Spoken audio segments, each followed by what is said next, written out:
Hola, ¿qué tal? ¿Cómo están todos? Sean muy bienvenidos a esta charla, a esta mesa de análisis después de las elecciones. ¿Y ahora qué? Soy Juan Carlos Ortega Prado, editor en Penguin Random House, y es por tanto un honor estar aquí hoy con algunos de los analistas más lúcidos, más puntuales de la realidad nacional. Se han reunido justamente para hablar sobre lo que viene después de estas elecciones, después de estos resultados que pues ya en su mayoría ya están o están con una gran claridad.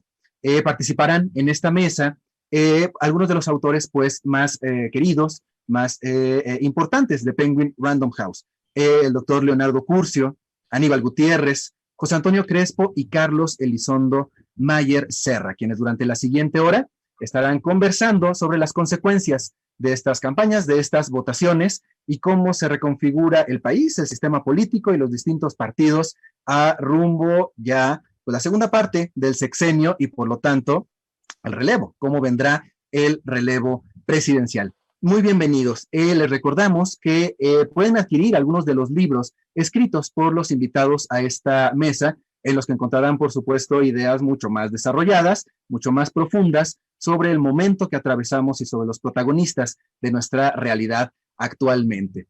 Y mi palabra es la ley, de Carlos Elizondo Mayer Serra, AMLO en la balanza, del doctor José Antonio Crespo, y el presidente, coautoría de Leonardo Curcio y Aníbal Gutiérrez. A lo largo de toda la conversación verán ustedes ahí en sus redes sociales el link que los puede llevar al sitio donde adquirir todos estos libros. Y bueno, sin más, comenzaremos. En todas las elecciones o en la mayoría de ellas desde hace algunos años, a muchos de los candidatos han asegurado que son los triunfadores después de la noche electoral. Nunca como en esta ocasión, y tal vez nunca, pues con tanta razón, porque todos los partidos terminaron, o las alianzas, terminaron obteniendo algunas de las cosas que más les importaban. Y me gustaría comenzar por aquí, Aníbal Gutiérrez, me gustaría comenzar preguntándote, bueno, ¿cuáles son las mayores victorias y cuáles son las mayores derrotas, tanto de la alianza como del partido en el poder, Morena? Bienvenido. Gracias. Un saludo aquí a los compañeros. Me parece que fue una votación en lo que se expresa es mucha alternancia, parte de esta polarización que ya se había venido construyendo, pero en la cual lo que vemos es que lo que se ganó no fue lo que se esperaba ganar y lo que se perdió tampoco fue lo que se podía perder. Entonces esto ha permitido que ese discurso más tendiente hacia hablar de un cierto equilibrio. A nivel global, vemos que sin duda el debate se está centrando en la conformación de la Cámara de Diputados, en donde pues, sin duda el partido en el poder, Morena y sus aliados, todavía van a mantener un cierto margen para poder tratar de sacar iniciativas, pero no la van a tener tan fácil. ¿Y esto de qué va a depender? Pues de estos juegos internos de los partidos, entre los brincos, entre los diputados o las alianzas de última hora para votaciones específicas que se pueden dar. Ahí me parece que quien gana más que todos ellos es Movimiento Ciudadano, que tiene hoy la capacidad de poder jugar como jugó en su momento el Verde y como ha seguido jugando. Entonces me parece que ahí es donde va a estar esa disputa importante. En general, hay ese sentimiento donde se podría haber caminado más en términos por la oposición. Sin embargo, vemos que un discurso que estaba en el aire, cuánto iba a pesar, que era el discurso económico, la situación económica real, pues no pesó en las campañas, no hubo mensajes económicos. Y en todo caso sí pesó el mensaje del presidente y de su partido en términos de que si no ganaban iban a desaparecer los programas sociales. Y por eso vemos esa ruptura, esa división que hay en la votación. Pero yo quisiera nada más apuntar finalmente que para entender parte de ese comportamiento y por qué todavía mucha gente votó en el mismo sentido de apoyar al partido en el poder, es que en el presupuesto vigente este año se presentaron 30, en realidad son 31 programas prioritarios del gobierno, en concreto del presidente. De estos, ahí se están concentrando el 11% del gasto. Hay en lo que toca directamente a los programas más importantes, 486,000 millones de pesos, pero el 45% se concentra en transferencias como la pensión para adultos mayores, becas para media superior, becas para educación básica y jóvenes construyendo el futuro. O sea, el 45% de los programas prioritarios está orientado a estas transferencias y que le pega, no digamos a los jóvenes y niños en básicas, sino a familias que también están cuidando a adultos mayores, con lo cual, sin duda, esto tuvo un peso importante. Podemos decir que la inversión importante del presidente en los últimos años ha sido, como señalan sus compañeros, en la construcción de una base social para no quedarse como Madero, que dice que lo que le faltó fue esa base social. Y ha invertido en ello estos recursos y en este año lo estamos viendo, y esto sin duda significó ese sesgo en el voto y que el tema de la carencia de abasto en salud pública o el tema del desempleo o el tema de la pobreza laboral no haya empezado tanto. Gracias. Doctor Elizondo, justamente me gustaría escuchar su opinión sobre esta vertiente de la que habla el maestro Gutiérrez, el futuro presupuestario de México. ¿Cómo pinta rumbo a estos siguientes 3 años, o al menos este año siguiente? Gracias, Juan. Gracias a Penguin Random. Qué mucho estar con colegas, queridos todos, admirados todos, leídos todos. Entonces, voy rápido por ese tema que me preguntas, Juan, para poder realmente armar una conversación. El presidente retiene el control presupuestal. Eso es una facultad exclusiva de la Cámara de Diputados. Va a tener que negociarlo ahora con el PT y el Verde, cosa que le puede volver un poco más complicado el proceso, pero no creo que tenga una dificultad importante para hacerlo.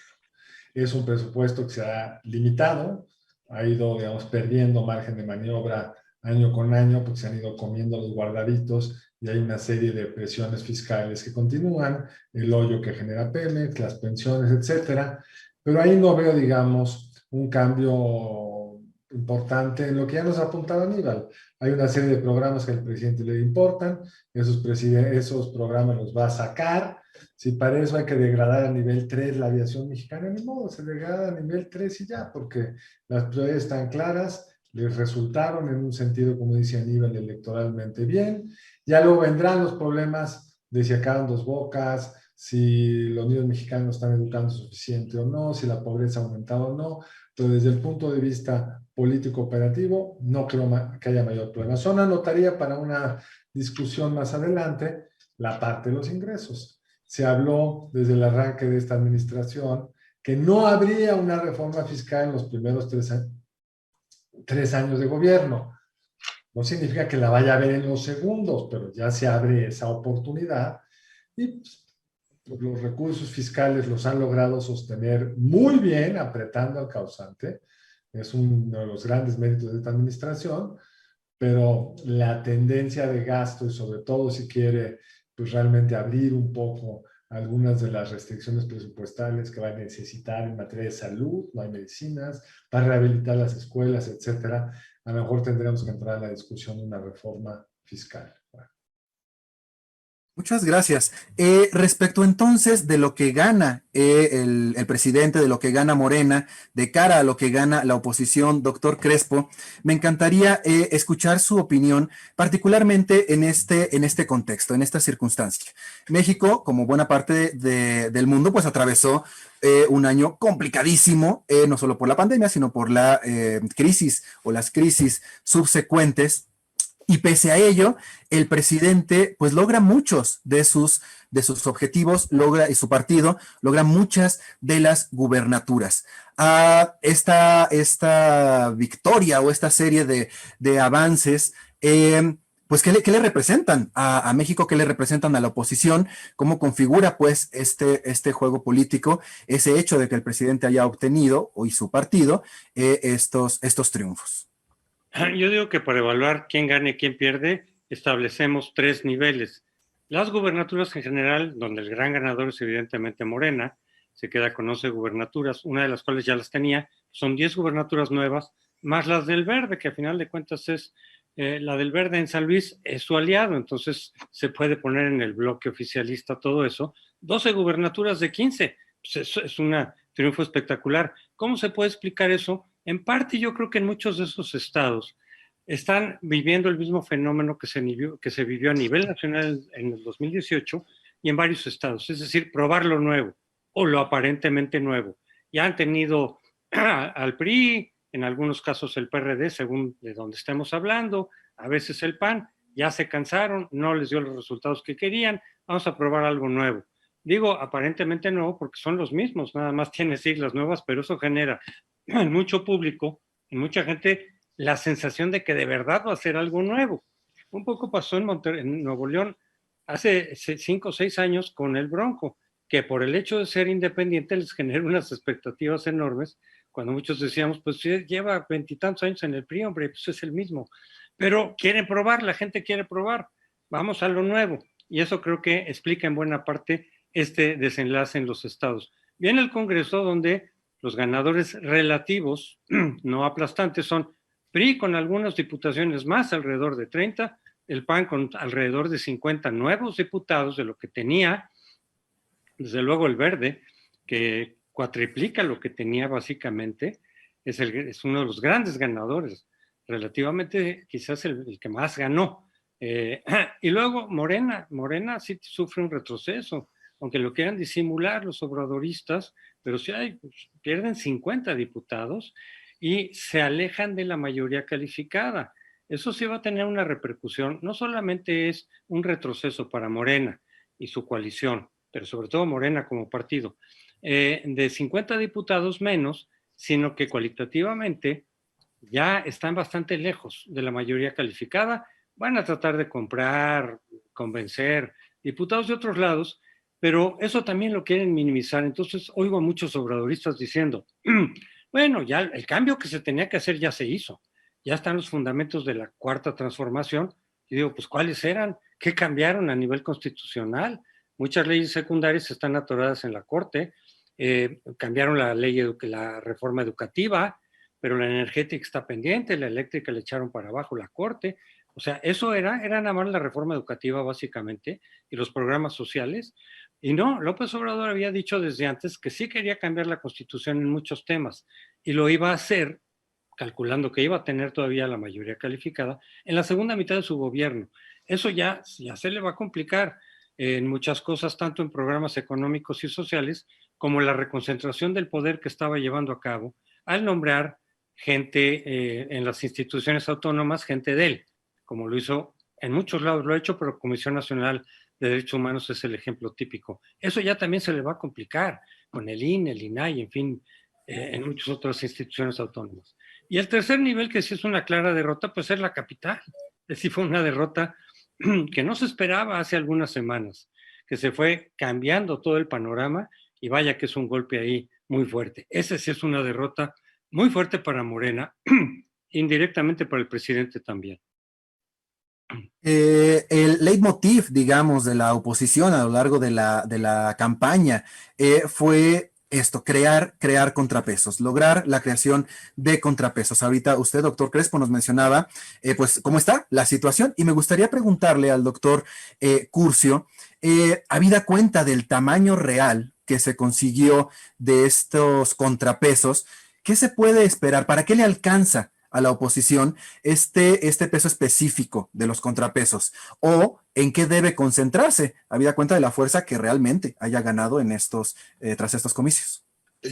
Gracias, Juan Carlos. Déjame empezar primero congratulándome por compartir la mesa con los colegas y por supuesto que todos los cibernautas sigan esta transmisión que me parece muy oportuna. Y déjame empezar antes de abordar el asunto de la oposición directamente, recordándole a algunos colegas nuestros que están en el circuito de la comentocracia, que todavía siguen diciendo que no se entiende bien la 4T, pues yo recomiendo ampliamente que le echen un vistazo al libro de Crespo, que le echen un vistazo al libro de Elizondo, por supuesto Aníbal Gutiérrez con modestia, que le echen un vistazo también al nuestro, y yo creo que se van a enterar bastante bien de hacia dónde van las cosas. Y diría, digamos, como en serenata, que si Carlos decía, y mi palabra es la ley, pues al presidente le dijeron, somos mucho más que dos, ¿no? O sea, más que él y por supuesto a la institución presidencial. Así es que hay mucho material en lo que se ha venido publicando como para entender lo que ocurre. Y las elecciones del domingo nos dan como para entender muchas más cosas, incluso para aquellos que tienen, digamos, capacidades analíticas más o menos lentas, ¿no? Los datos están ahí. El primero y más obvio, para mí es el represtigiar el sistema electoral de este país. Hay que recordar no solamente el ataque cromañonesco del líder de la mayoría en el Congreso, amenazando con juicio político a los consejeros, a Salgado Macedonio montando un campamento con Mario Delgado diciendo que iban a exterminar el INE y lo iban a convertir en un hospital. Después de estos resultados no tienen palabras ni legitimidad para decir eso. El INE y los ciudadanos demostraron nuevamente a esa clase política que considera que en el 18 se les escrituró la historicidad del país, que pues son un gobierno normalito como cualquier otro. Y voy al segundo punto que creo que es importante recordar, no solamente este acoso al INE, sino la propuesta absolutamente aberrante del presidente de que el sistema electoral pasara a el sistema judicial, ¿no? Que el Poder Judicial organizara elecciones. No me voy a extender en el asunto, Juan Carlos, colegas, pero si en este país las líneas aéreas, el sistema postal y el registro de celulares funcionara como el sistema electoral, yo estoy seguro que seríamos un país que estaría mejor calificado en la OCDE. Todo lo demás no funciona y el sistema electoral funcionó apropiadamente, con lo cual toda esta retórica contra el INE, que por supuesto se refleja en el pensamiento presidencial y el editorial previo a la jornada electoral de la jornada, valga la redundancia, decía hay que repensar todo el sistema electoral. Yo creo que la gente dijo, repiensen lo que usted quiera, pero claramente el sistema electoral sigue siendo un elemento de referencia para, digamos, organizar la convivencia en este país. Segundo, la retórica de una presidencia a la altura del arte, que estaba presente en las elecciones del domingo, casi de tipo referendaria, o sea, plebiscitaria. Lo que ocurrió es que la gente dijo, pues muy bien, si el presidente está en la boleta, hay que quitarle poder, hay que limitar al presidente. Y ahí voy con el tema de la oposición. Lo que ocurre es que un presidente que aspiraba a que su popularidad se convirtiera, como no ha ocurrido en este país en los últimos años, en escaños, se tradujera automáticamente el 59% en escaños en la Cámara, no solamente no ocurrió. Tenemos una distancia entre el 59% de la popularidad presidencial y el 35% que obtuvo Morena. Creo que es importante, a pesar de que el presidente se enrede con lo de las mayorías absolutas y las mayorías simples, que tampoco está tan difícil de entender, no hay que ir a Oxford como nuestro compañero Carlos Elizondo para distinguir que es una mayoría simple, que es una mayoría absoluta y que es una mayoría calificada, pero bueno, de todas maneras ellos nos pueden ofrecer un curso sobre el particular. Pasas de 253 a 209, eso es de tener una mayoría absoluta artificial, porque se metieron al barril del puerco y se repartieron ahí distritos para tener 253, te da, si eres un verdadero demócrata, un resultado en el cual tienes que reflexionar. El 55% del padrón votó y el 35% de ese 55% me dio la mayoría. Mayoría simple. Con mis aliados en condominio tendré, como ya explicaron los colegas, la mayoría absoluta. Eso te da para una ligera humildad de decir, a ver, sí tengo mayoría, soy la, ¿cómo se llama?, la fuerza política, digamos, con más apoyo en el país, pero no me da para pensar que la historicidad del país es mía y a partir de ahora voy a edificar un país a mi imagen y semejanza. Yo creo que cualquier demócrata diría, señores, soy un gobierno normalito como cualquier otro. Y ahí termino. El presidente tiene a partir de ahora un mandato muy claro, o sea, las urnas le dijeron, sí lo queremos gobernando, no lo queremos esculpiendo historia, o sea, queremos que trabaje y que haga la parte que le toca. Tiene una, digamos, cruel paradoja, porque al mismo tiempo que gana, esto que Felipe González llamaba morir de éxito, es que ya va a ser el único presidente que tenga 2 legislaturas con mayoría absoluta. No hay pretexto para no dar resultados. Dirá, salieron los presupuestos que usted dijo, las leyes, digamos, normales, incluso las constitucionales que en su momento se aprobaron, o sea, ha tenido usted todo en línea para dar resultados. Y el tiempo corre. A partir de ahora empieza la última parte de su sexenio y eso apremia. Respondiendo en 20 segundos, la oposición crece. Creo yo que Acción Nacional territorialmente tiene muchos triunfos. Diría que en una lógica de torbellino hubo una operación de desalojo en el país, ¿no? Es decir, ahí donde gobernaba el PRI entró Morena, y donde gobernaba Morena entraron algunos segmentos de PAN. Es todo un flujo, lo cual habla muy bien de nuestros compatriotas diciendo, oiga, a los gobiernos y a los partidos ni todo el amor ni todo el dinero, circulando jovencitos que parece que es gerundio. Yo creo que es muy interesante el fenómeno. El PAN tiene elementos para colgarse de una, digamos, posición más o menos cómoda, sube el número de diputados, retienen algunos gobiernos, tienen algunos reveses. Yo creo que en el balance, si nos da tiempo, volveríamos sobre esto. Tienes un frente legislativo que contiene al presidente, o sea, esta idea semibárbara de echarte todos los órganos autónomos fuera, deja de tener efectivamente viabilidad. Y bueno, pues si nos da tiempo, me gustaría echarle un vistazo al PRI, que creo que es el gran derrotado de estas elecciones, Juan Carlos. Bueno, déjame saltar a un tema que dijo Leonardo, me parece muy importante, llevarle un poco más tu argumento, Leonardo. O sea, Morena obtuvo el 35 y su aliado verdadero, que es el PT, 38. El Verde no es de la coalición de López Obrador, no lo es, espero en términos de la separación entre el poder político y económico, para usar los términos del propio presidente, pero no lo es en ninguna de las propuestas. Cuando uno ve lo que pide el Verde, puede no quererlo cumplir, puede ser pura propaganda, lo que sea, pero no tiene nada que ver con los grandes objetivos de la Cuarta Transformación. Es un actor político que dijo, hoy me rinde más la política de este lado que del otro. Y con eso logran el 45% de los votos que tuvo López Obrador, si no tendrían 40. Es decir, no tuvieron 60 de los votos que no están en esa coalición que se armó para llegar a la presidencia de la República de forma tan amplia el 18, y creo que ahonda en lo que tú acabas de decir. En este mismo contexto, tesitura, empiezan a llegar algunas preguntas que me gustaría transmitirles. Doctor Crespo, pregunta César Manzano, ¿cuáles serían las prioridades para los partidos políticos tras las elecciones? Y María de los Ángeles Saldo Martins dice lo mismo, pregunta lo mismo, prioridades de los partidos, por favor, doctor Crespo. Bueno, vamos a ver cómo funciona esa coalición, esa alianza opositora en el Congreso. Me imagino que de lo que se tratará es de entrada frenar algunas de las decisiones o proyectos del López Obrador que no coincidan con lo que el PRI, el PAN, en fin, el PRD, lo que quedó del PRD, piensa que es lo adecuado para el país, entonces sí va a ser un contrapeso. Yo no sé si López Obrador intente hacer reformas constitucionales que tenga que negociar y en donde tenga que ceder algunos puntos, porque ya sabemos que para él, en su visión, esto es una revolución, y así lo ha dicho, pacífica. No es la negociación de ver qué puntos podemos cambiarle, sino que él tiene su proyecto, que lo concibe como totalmente distinto de lo que había antes. Entonces, una de dos, o ya no va a haber esas reformas y las va a seguir intentando por la vía de ley secundaria, o negociar y ceder. Me cuesta trabajo imaginar a López Obrador cediendo en sus proyectos con el PRI, con el PAN.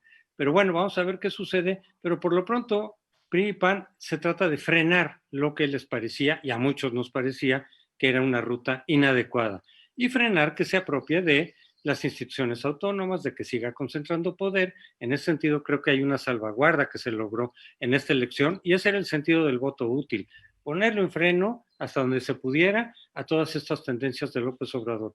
Y inevitablemente se van a volcar ya los temas del 24, es decir, esto es inevitable, siempre en la segunda mitad empiezan a salir ya en las cabezas, a levantar las manos, a empezar a preparar estrategias.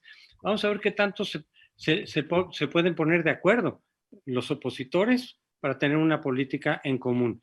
Queda la duda de para dónde se va a ir, por ejemplo, Movimiento Ciudadano. A lo mejor el Movimiento Ciudadano eventualmente empieza a jugar con Morena.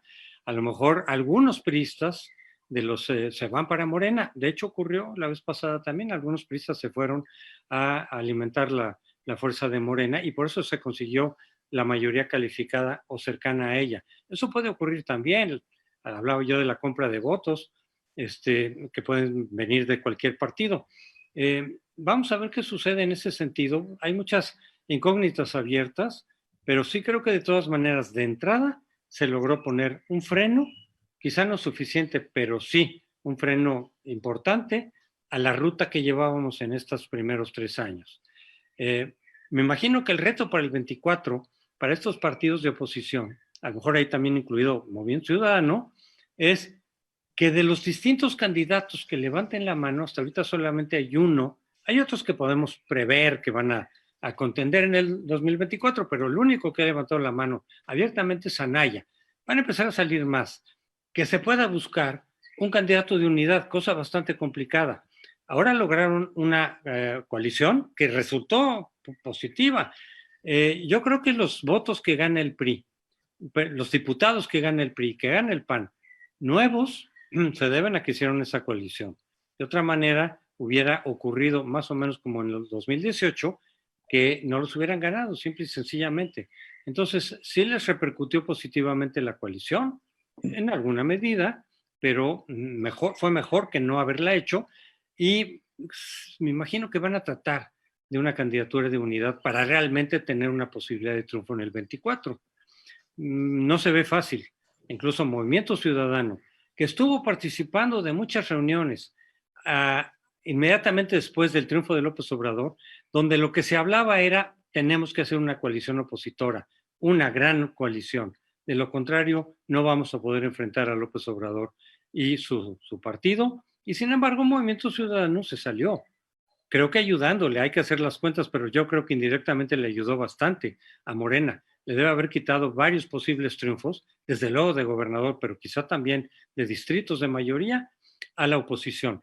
Bueno, yo creo que en eso se va a concentrar la oposición en estos 3 años.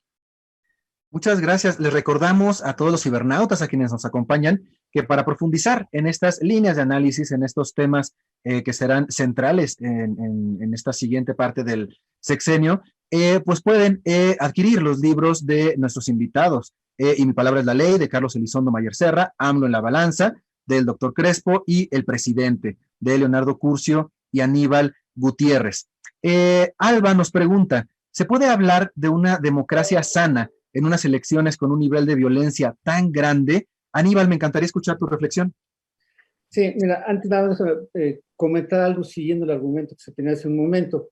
Hay que reconocer que hubo un avance de la oposición sin tener una figura o figuras que pudieran encaminarse a ser una alternativa o un contrapeso a la figura presidencial. O sea, hoy no lo tenemos, y esa base es el reto hacia adelante precisamente de cualquier coalición.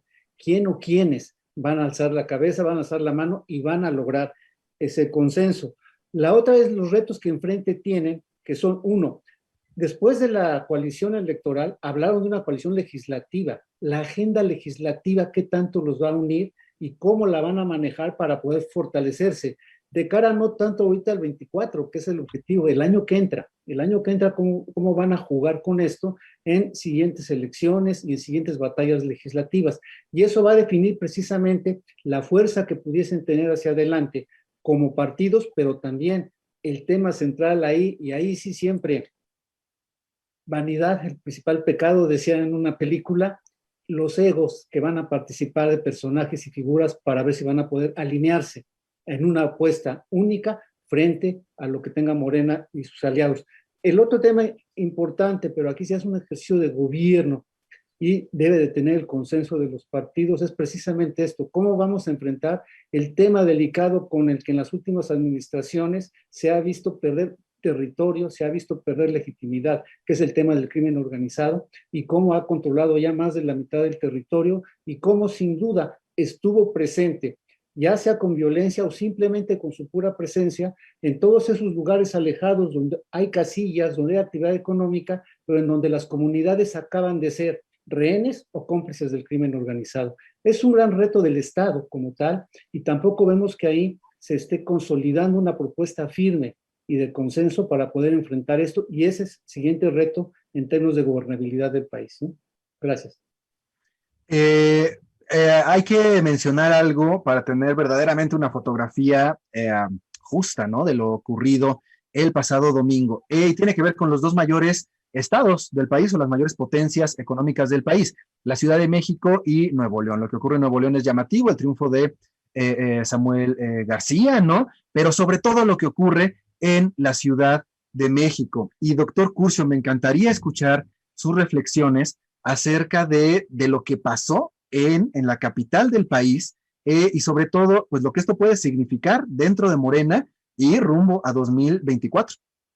Bueno, evidentemente es una pues no es que no fuera esperado, todas las encuestas auguraban que efectivamente se diese un avance importante de la oposición. Aquí en la capital la coalición opositora sí funcionó y a Movimiento Ciudadano lo mandaron a un distante tercer lugar, no pintó prácticamente en ninguna delegación ni en, digamos, distritos emblemáticos. La candidatura de Salomón Chertorivsky, por ejemplo, no despegó como esperaba Movimiento Ciudadano. ¿Qué ocurre en la capital? Pues el gobierno de Claudia Sheinbaum sale reprobado, y reprobado sonoramente a pesar del apapacho gubernamental. El presidente la ha tratado efectivamente de cuidar, proteger, casi blindar con el tema de la línea 12 del metro, y a estas alturas lo que digan los técnicos será por supuesto importante, pero el veredicto popular ahí está. Es un gobierno reprobado en las urnas en materia de desempeño. No me extraña la distancia que han tenido con las mujeres, con los jóvenes. Es una entidad, Carlos tendrá y Aníbal presentes los datos económicos. El país perdió 8.5 su PIB, aquí en la capital se fue al 12%, la caída del PIB. Has tenido un abandono de lo que es la centralidad del gobierno capitalino para darle respuesta a la gente. Pues la jefa de gobierno es literalmente una secretaria delegada del presidente en las materias centrales. Y ha tenido pues un costo enorme, yo creo esto, amén de pésimos gobiernos municipales, no son municipales, de las alcaldías delegacionales. Por tanto, me lo explico perfectamente que hayan planteado que Romo era la esperanza de Miguel Hidalgo, donde, por cierto, el límite de campaña decía 1,5 millones de pesos, y no sé si ustedes circularon por Miguel Hidalgo, yo creo que estaba 1,5 millones de pesos diarios en su propia promoción, igual que muchos otros alcaldes que buscaban a la reelección. Descarrila el proyecto presidencial para el 24, claramente. El presidente se ha mostrado irritado con un argumento no propio de demócratas. Resulta que él gana un montón de entidades federativas, gana la mayoría del Congreso, y donde pierde es que las clases medias manipuladas, que como auténticas tarambanas se dejan efectivamente engañar por los medios de comunicación. Digo, no se sostiene porque estas mismas clases medias no solamente lo llevaron a él a la presidencia en el 18, sino que durante 24 años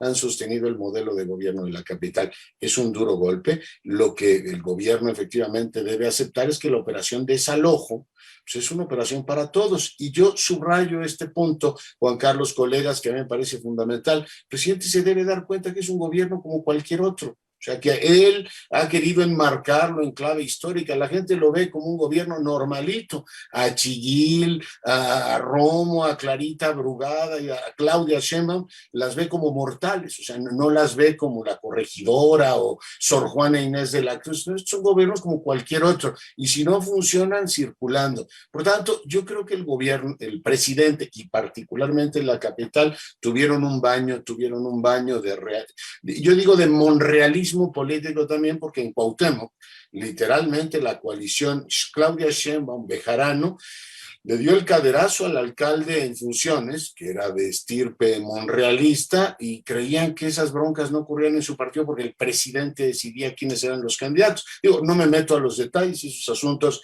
los domina Crespo, de las oposiciones al interior de los partidos, cómo se van rompiendo y el efecto que estos tienen, pero claramente en la Ciudad de México le dijeron a Claudia Sheinbaum, pues tú serás la consentida del presidente, de la señora, de algunos, digamos, funcionarios muy relevantes en el gobierno, pero hay otras fuerzas que están pugnando para el 24, y este presidente que se sentía como el Papa, que tiene más de Julio II que de Jesucristo, de que solo la palabra de Roma cuenta, pues se da cuenta que hay muchas fracciones en su propio partido que dicen, es usted un hombre muy poderoso y muy querido, pero los presidentes van declinando conforme avanza su sexenio, y entra una lógica de humanísima democracia. Si me permites nada más retomar en 20 segundos el tema de que si la democracia es saludable. Yo creo que el sistema electoral y los ciudadanos demostraron que la democracia sí es saludable. El muy correcto, a mi juicio, ejercicio de ir desalojando gobiernos y que se dé alternancia en el país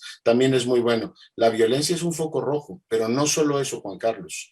Tienes todavía mucho dinero del gobierno circulando en las campañas, y eso deforma la democracia. Tienes intervenciones permanentes, 14 horas intervino en este proceso, y eso en este país está prohibido. Yo no sé si alguien va a utilizar ese elemento para impugnar, pero no es saludable. Y el último apunte, no es saludable para una democracia que un gobierno, aunque tenga mucho apoyo, utilice la Fiscalía General de la República, utilice el SAT, utilice efectivamente el sistema de inteligencia, detenga a un exgobernador el día de las elecciones, es decir, utilice recursos del Estado que están dados para cuestiones extraordinarias de la actuación propiamente impersonal del Estado para tratar de incidir en el proceso electoral. Yo creo que eso sí pone en riesgo severamente una democracia. Hay que, por supuesto, cuidarla.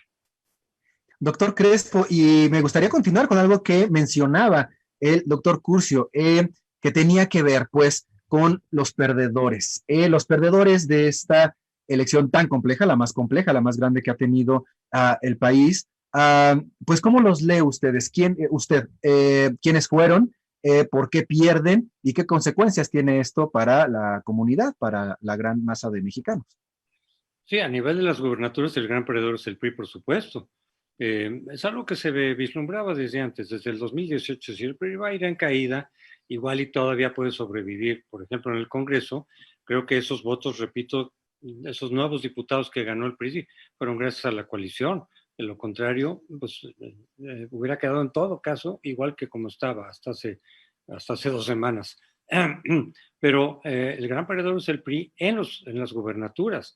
El PRI, pues ya después de tanto tiempo, tanto desgaste y sobre todo del desempeño que tuvieron el sexenio pasado, que fue fatal por la cuestión de las corrupciones de los gobernadores, se sirvieron con cuchara grande, sin ningún límite, exacerbó a los ciudadanos, por supuesto, lo castigaron en 2018 y lo van a seguir castigando conforme vengan el cambio de gubernaturas, con las que faltan todavía.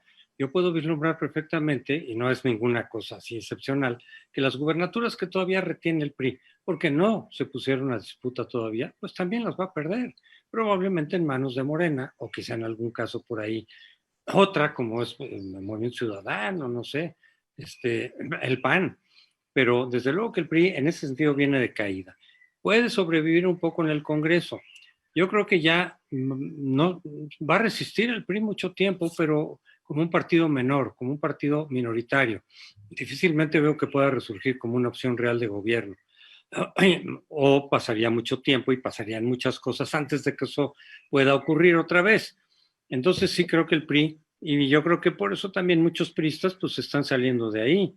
Algunos dicen se van al PAN, pero sobre todo se están yendo a Morena. Hay que ver el número de priistas que ocuparon ahorita candidaturas de Morena, hayan ganado o hayan perdido. No fue eso, la más visible fue la candidata de Nuevo León, que se cayó pues porque la atraparon en una gran mentira. Pero hubo muchísimos candidatos en distintos cargos. Sinaloa, por ejemplo, Crespo. ¿Cómo? Sinaloa, por ejemplo, ¿no? Sí, no, hay muchísimos, a distintos niveles de diputados, de alcaldes, etcétera, que vienen del PRI. Incluso también algunos del PAN, como quienes fueron candidatos para Monterrey por parte de Morena, panistas, de hace una semana, de hace 2 semanas. Pero son pocos los panistas que se pasan para allá. La mayoría vienen del PRI. Y yo creo que ese éxodo va a continuar. Muchos priistas que se van a ir a Morena, sobre todo porque ahí parece que no tienen demasiados problemas en darles la bienvenida con los brazos abiertos. Más bien eso ha generado problemas internos en Morena, porque mucha gente de la que están desde ahí, desde que se fundó, incluso como un movimiento, dicen, oigan, nosotros llevamos aquí 10 años haciendo trabajo, haciendo labor de zapa, y llega un priista que hace 2 semanas nos estaba condenando y acusando. Hay mucha inconformidad dentro de Morena, y con razón, precisamente por ese éxodo de priistas. Pero bueno, el PRI como tal, ya también viene la cuestión de los conflictos internos, ya muchos priistas están pidiendo la renuncia de Alejandro Moreno. Pues sí, después de la derrota sufrida a nivel nacional, creo que es lo menos que pueden pedir. Entonces yo sí creo que el PRI va a seguir a la baja, el PAN levantando poco a poco, al PAN sí le veo futuro, pero poco a poco, a ver si van consiguiendo más terreno, van recuperando terreno poco a poco. Les hace falta liderazgos, por supuesto. Los que tenían los grandes liderazgos del PAN quedaron ya borrados, opacados, se hicieron a un lado, no los recuperaron, en fin. Pero el PAN sí es el que está mejor posicionado para capitalizar el descontento, la decepción de López Obrador y de Morena, incluso para el 2024. Entonces, eso es lo que yo veo de esos 2 partidos. Movimiento Ciudadano, no sé el balance que ellos mismos hagan. gana una gubernatura, pero casi por cuestiones circunstanciales, precisamente porque se cayó Morena y porque el PRI pues, ya está muy visto en Nuevo León y quisieron probar algo nuevo también, como lo hicieron hace 5 años con, o 6 años, con el Bronco. Pero yo creo que el que queda mejor posicionado al final de cuentas es el PAN, pero no está ofreciendo nada. De aquí al 24 va a tener que hacer algo para ofrecer una alternativa convincente y a ver qué liderazgos resurjan. Pues ahí está Anaya, pero Anaya tampoco es que le haya ido muy bien en el 18. En fin, yo así veo esa perspectiva de los partidos. Esto que usted menciona, doctor Crespo, creo que revela una cuestión muy profunda y fundamental, que es, si bien la oposición buscó frenar, crear contrapesos ante el gobierno pues, actual, pues queda la idea y quedó la idea, creo, doctor Elizondo, desde las campañas, que si algo faltó en estos procesos, en estas semanas y meses de campaña, fue pues el ver, ¿no? Una propuesta que no solo fuera el no a lo actual, sino, bueno, este es el sí, esto es lo que sí queremos, esto es lo que sí vamos a buscar, el proyecto de nación, para acá vamos como alianza, etcétera, etcétera. Entonces la pregunta es, y me gustaría oírlo, doctor Elizondo, al respecto, es, pues, ¿cuál es entonces el plan de la oposición? ¿Cuál es el México que se están imaginando? Y si la carencia o la debilidad de este proyecto nacional no les puede terminar explotando en la cara. Gracias, Juan Carlos. Mira, para mí lo más interesante de este proceso legislativo, esta elección legislativa, es que nadie tenía esa pregunta realmente en la cabeza, porque incluso cuando uno ve las propuestas concretas legislativas de Morena y sus aliados, pues salvo comentarios de algunos de sus liderazgos, no era el eje de la campaña, vamos a destruir al INE, vamos a destruir la COFESE. Era realmente lo que fue, ya lo dijeron mis colegas, una elección en torno a el plebiscito o no del enorme triunfo de López Obrador en el 18, plebiscito que pues no se refrenda en los términos en los que obtuvieron en el 18, y eso, para eso se construyó la alianza, porque además tenemos que tener claro que el presidente pues, va a seguir siendo López Obrador, él es el que va a poner la agenda, y qué bueno, quiero aprovechar aquí para decir, ojalá que nos quitemos de la discusión la revocación de mandato, que no caigamos ahora en vamos a volver a hacer un plebiscito en un año de si se queda o no el presidente, precisamente por lo que estás diciendo, Juan Carlos. Lo que necesita ahora el sistema político es darle a los ciudadanos las soluciones para los problemas concretos que tienen. Para eso se gobierna, no se gobierna para la historia, se gobierna para que haya medicinas contra el cáncer, para que la infraestructura carretera esté en mejor estado, para que haya un apoyo a los jóvenes desempleados, para etcétera, etcétera, etcétera.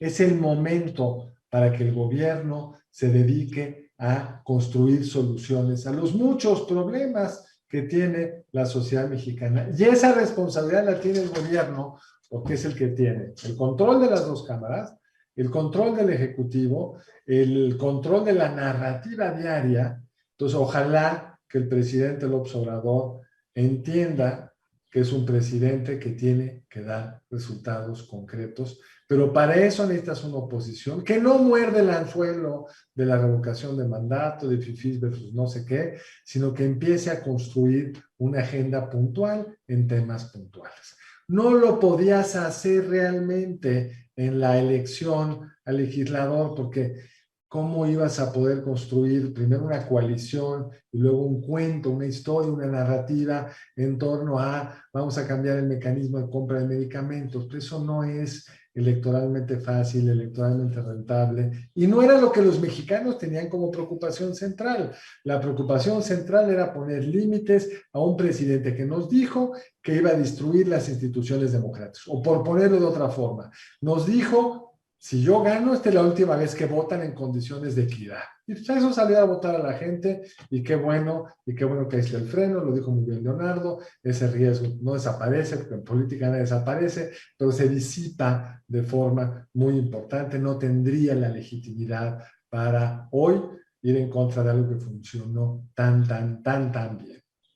Entonces, ¿qué tiene que hacer la oposición, Juan Carlos? Pues la oposición tiene que ir tejiendo ese cuento, porque es nada más un cuento. No va a poder sacar una sola ley si el presidente no está con ellos, si Morena no está con ellos, pero tiene que ir contándonos ese cuento de que hay una alternativa a vivir en el subsidio de la pobreza. Un poco lo que el presidente regañó a las clases medias ayer es, cuando dejan de ser pobres se olvidan de dónde vienen. Yo creo que lo que tiene que hacer la oposición es decirles, nosotros queremos que los pobres tengan apoyos, queremos que los pobres tengan esos apoyos que el presidente les da, los vamos a respetar, pero les vamos a dar una ruta para construir una vida pues, personal, familiar, profesional, pues más exitosa, con más opciones. No olviden sus raíces, no olviden a su familia, no olviden sus valores. Yo supongo que eso de los mexicanos querrá... Perdón, tener un mejor empleo que uno peor, tener un mejor sistema de salud que uno peor, tener una mejor educación de sus hijos que uno peor. Y ahí yo creo que el presidente hasta ahora pues no ha cumplido ni en sus programas. Cuando nos dijo que en Sembrando Vida iba a sembrar no sé cuántos árboles, más allá de que destruye la selva en el camino, no ha sembrado ni los árboles que nos dijo que iba a sembrar. Cuando nos dijo que los precios de garantía nos iban a dar la autosuficiencia en maíz, pues no, estamos importando más maíz que nunca, si ni en sus términos ha podido cumplir. Entonces yo creo que esa es la discusión que como sociedad civil, que como partidos de oposición ahora hay que construir. El gobierno no es para organizar elecciones, el gobierno no es para hacer historia, el gobierno es para resolverle problemas concretos a la gente, y eso es lo que la oposición tiene que empezar a construir y mostrarle al bloque del gobierno que hay soluciones mejores, e incluso empezar a ver dónde están las diferencias de ese bloque en el gobierno. A ver, yo creo que si hiciéramos un análisis objetivo de las necesidades energéticas de este país, las necesidades de ir transformando la matriz energética de una altamente contaminante a una mucho menos, por razones del planeta, por razones de nuestros pulmones, por razones de nuestra inserción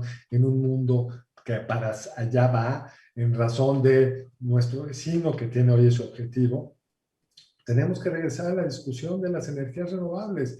Y saben que el Verde no votó con el gobierno en la ley de la industria eléctrica, porque por más, pongámoslo bonito, flexible que sea el Verde en sus principios, todo tiene límites. No puede el Partido Verde llevar la bandera del combustóleo. Entonces, esa es la tarea inteligente que la oposición debería estar construyendo. Vamos a repensar la ley de la industria eléctrica, más allá de que es inconstitucional. ¿Qué es lo que el país necesita? E ir de esa forma, pues llevando el debate público a eso, que es lo que al ciudadano en el fondo le importa, y no si eres fifí, conservador, no sé qué tanta historia. César Manzano nos preguntaba algo que creo que justo acaba de responder el doctor Elizondo. De aquí al 2024, el PAN, PRI y PRD seguirán trabajando en alianza. Bueno, pues creo que los términos quedaban ahí. Pero Sergio Federico Pérez Arellano nos pide regresar al asunto de los dineros. Y hay otra pregunta también en ese mismo sentido. Aníbal Gutiérrez, me gustaría saber, con esta conformación del Congreso, ¿cómo beneficiará o cómo cambiarán, supongo, los presupuestos de egresos e ingresos de la federación? Y la otra es los megaproyectos. ¿Qué cambia con ellos? Gracias. Me parece que, como se había señalado ya anteriormente, hay una parte importante dentro de la Cámara que es el reparto primero de las comisiones. Y me parece que la que no va a soltar, cueste lo que cueste, es la Comisión de Presupuesto. Y ahí usaría prácticamente su mayoría para poder sacar adelante y defender estos programas. El tema aquí es si efectivamente va a tener los recursos suficientes para defender estos programas y seguirlos sosteniendo. Ya hace rato se mencionaba que por el lado de los ingresos, pues prácticamente ha sido sostener el nivel de gasto en el mismo nivel de hace 2 o 3 años, pero utilizando excedentes, utilizando los fideicomisos, utilizando toda esta cuestión que en términos presupuestales podemos decir que expropió recursos de unos sectores para trasladarlos a otros. Y la reasignación tiene un límite, y poderlo sostener va a generar sin duda esta tensión importante en el presupuesto. Entonces me parece que ahí, en términos de sus megaproyectos, no va a dar marcha atrás, y sobre todo en esta inversión que veíamos, su inversión en las clientelas, esa va a seguir. El tema es hasta dónde precisamente la oposición va a poder reorientar parte del gasto, lo veo muy complicado, y realmente la parte dura va a ser cómo garantizar ingresos suficientes, ya sea para sostener estos megaproyectos o bien para darnos lo que decía Carlos, vamos a poder tener una gestión pública que resuelva problemas. Digamos, la política pública es para resolver problemas públicos y eso hoy no está en el centro de la discusión ni en el interés que hoy vemos en la gestión gubernamental. Entonces, me parece que ahí el tema fuerte va a ser precisamente la reforma fiscal, va o no va, es viable en las condiciones actuales y qué tipo de reforma. Y en segundo lugar, qué recursos va a necesitar esta administración para llegar en mejores condiciones al 24, dado los resultados que hoy se tuvo. Y es a donde van a forzar las cosas, y esto va a limitar, sin duda, la atención al servicio público, a la oferta de bienes y servicios públicos de calidad que nos deberían de garantizar, y va a reforzar, me parece, la idea del presidente de que con sus proyectos gana y sale adelante. Entonces veo ahí difícil que cambien su actitud. Usted mismo, maestro Gutiérrez, Henry Chinansky le pregunta directamente a usted algo que estaba empezando a desarrollar justo ahora. ¿Cómo impactan los resultados de estas elecciones para las futuras elecciones presidenciales? Es que precisamente da una pista precisamente a la oposición para ver por dónde puede abundar y avanzar más en este sentido de poder crear una propuesta diferente. Como señalaba también hace un momento, no vemos un discurso de futuro, una visión de desarrollo ni de modernización del país en ninguno de los discursos políticos que hoy estuvieron presentes. Es importante construirlos y sumar ahí precisamente voluntades y consensos para ello. No se vale seguir teniendo un discurso, es que son los empresarios los que les interesa esto, y los empresarios han sido conservadores y malos, cuando son la fuente que concentra la generación de empleo. Tiene que ser un discurso de modernización, de futuro y de desarrollo que aglutine a empresarios, a trabajadores, al campo, a servidores públicos que han sido tan maltratados en estos años.